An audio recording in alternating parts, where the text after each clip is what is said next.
Hey everyone, welcome back. Today's video is going to be all about articulation. We're going to focus on short staccato single tonguing for the purpose of this video, but these ideas will translate to all types of articulations. Some of the most common difficulties with articulating are how do I not crack notes, especially in the middle or low register?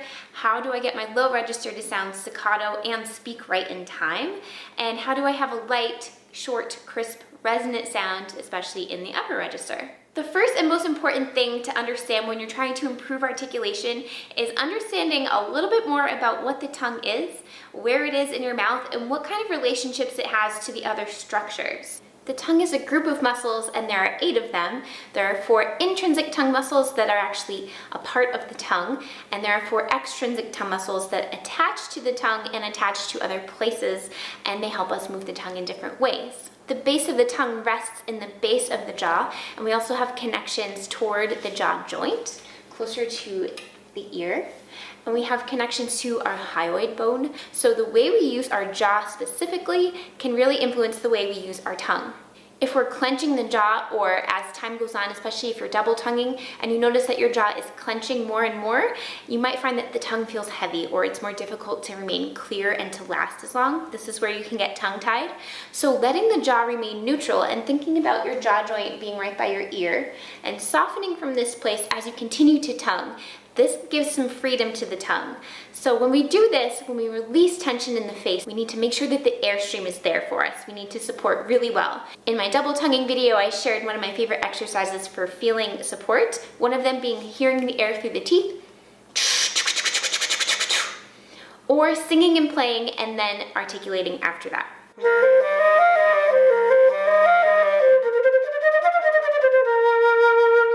A lot of the tension that we notice in the jaw, in the embouchure, in the tongue, in the face, it tends to be a compensation for lack of supported air. So always coming back to your supported airstream and using those tools to help you can help you improve your articulation by also reducing tension. I recently shared a blog post on my website called The Priorities of Good Sound, and there's a free download explaining all these compensations, so I'll leave a link in the description box. Another interesting fact to consider about the tongue is that the base of the back of the tongue begins the throat. So if opening the throat or having any throat tension is a problem, it might be related to your tongue use, and it might also influence your tongue use. It might be more difficult to tongue if you have a lot of throat tension. Going back to the compensations, throat tension is another compensation for a lack of air support. So going back to your singing and playing idea, allowing a free-flowing breath and reducing neck tension can all help throat tension. So going back to a short single tongue resonant staccato, we know that we want to use our air well, and we want to avoid these compensations. We want to let the jaw be nice and neutral, and we want the throat to just trust and stay open to help our tongue. So a breath attack with no tongue at all is my favorite way to practice this. You can incorporate this into your long tones. This will also help open your sound.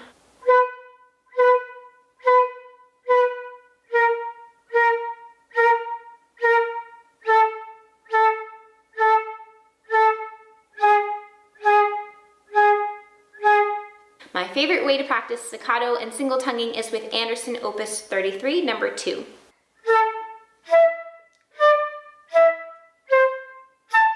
So I'll go very slow and I won't move on to the next note until I'm happy.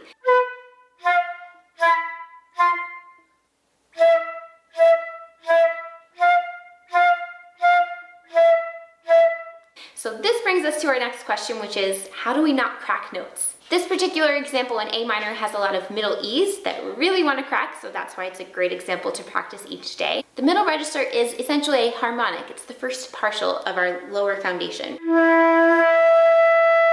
Cracking a note just means that our angle or air speed, or both, are making us hit the next partial up.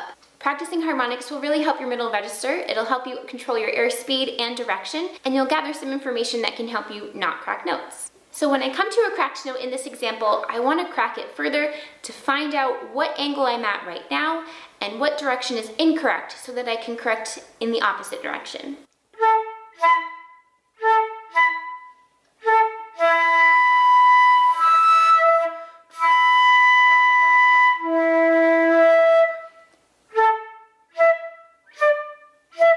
Through experimenting and and going through the harmonic series, I can gather that when I angle too high, I hit the higher notes. When I angle lower, I more clearly hit the middle E that I'm after. I also notice that too much tension in my embouchure tends to also make the notes want to crack. If I relax my embouchure and think down and allow a little bit more space between my teeth, that seemed to help me get a clear middle E sound. You can try the same thing with the low register or any note that cracks as you're practicing your staccato with your breath accents.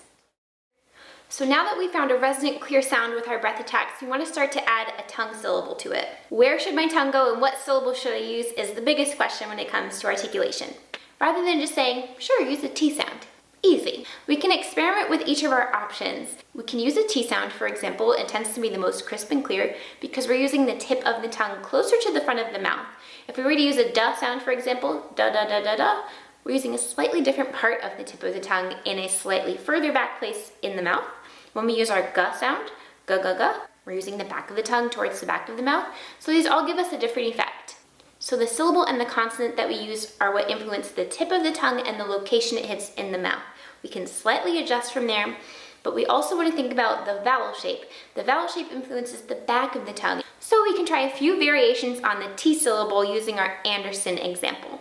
So I want to try just ta, ta, ta, the T-A-H, if you will.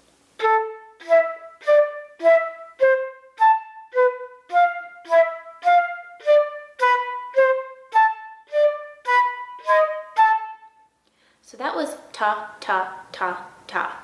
So when we say ta, more air comes out. We have that vowel shape that's influencing a longer note. So knowing that the vowel shape can influence the length of the note, let's try something else using our T sound.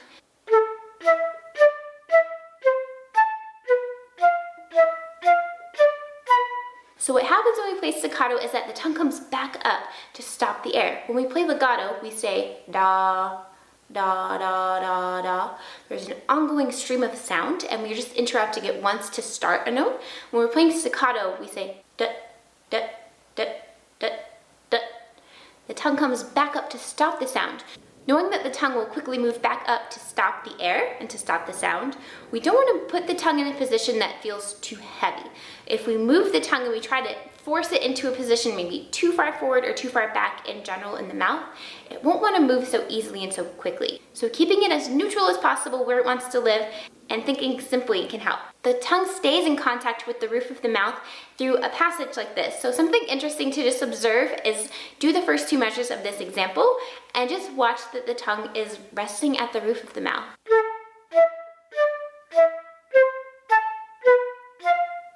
Through a long line like this too, we want to make sure that the air is going. So this is something you could sing and play first.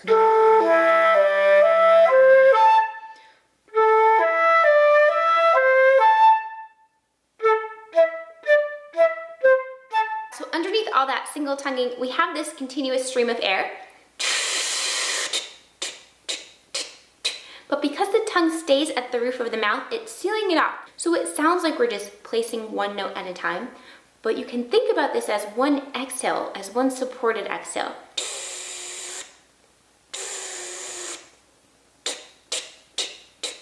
So ultimately, there's two different ways you can go about a single-tongued passage. You can remain supported through the space. This is especially helpful in longer lines. If you have a little bit more space between the notes, you can give an actual breath pulse for each note. So if I have a faster passage and the notes have less space between them, I'll go for the supported single exhale idea. If I have a little bit more space, and I use this very often with pieces, I'll just use a breath attack, often with no tongue at all. It sounds buoyant, crisp, clear, and short. These ideas can help you decide what you want to use depending on what the piece asks for, what range you're in. So going on to the high register, let's hear what it sounds like with just a breath alone when there's a little bit more space between the notes.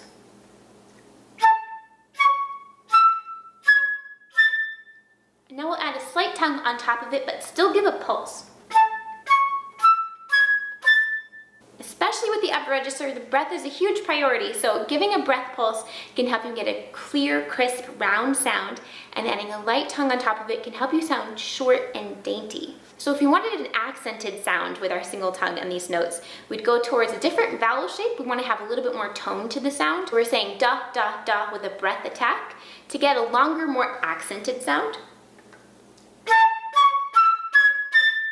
So the combination of air, of vowel shape for the back of the tongue, placement and syllable for the tip of the tongue, all come together to give us a number of options. It's worth exploring all of them as you practice your single tonguing. So with the low register, the difficulties are cracking notes, getting them to be short enough, and also getting them to speak in time. They tend to be a little bit late or sluggish sometimes. So for the issue of cracking notes, we can go back to the ideas we just talked about. So let's look at some ideas that can help the low register when it comes to syllables, vowel shapes, and air. So when I start my day and before I get to long tones, I like to do breath attacks first, especially going into the low register. So our breath attacks, again, give us information about our airstream, but also our angles, whether or not we're cracking notes. So I always start my day with this, and I'll start on a middle B and go down.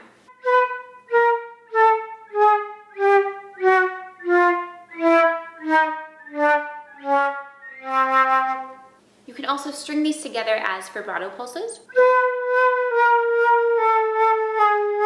But go for an exaggerated pulse. That edge of the pulse is what support can feel like. So we're trusting and staying open with our legato sound. We're stringing longer notes.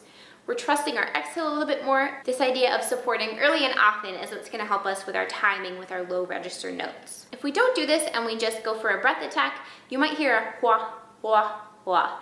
So if we support first and then tongue, that can help us get a clear sound. So by supporting first, we mean actually beginning the exhale. If you actually release a little bit of air through the mouth or nose, that'll set the air in motion and it'll begin the process of support. So one way to practice this is by letting the air go immediately after the inhale, so no holding.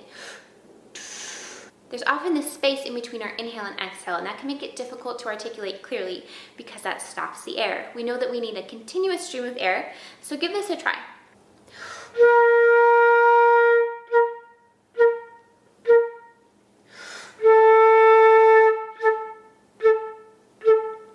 Take away the first step and trust that your exhale is going to begin immediately, and that's where the note speaks.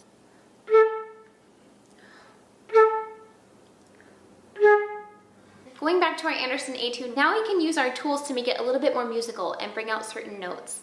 We know more about our syllables and our vowel shapes. This can influence how we shape the important notes and lighten up the less important notes. So for example, in the first two bars, I want my first articulation to be a little bit heavier, maybe a little bit more tone, so I'll use more of an open syllable shape, like da. And for the second, third, fourth, and fifth notes, I want them to be light, so I'll use that tut, tut, tut, tut, tut, very short and light.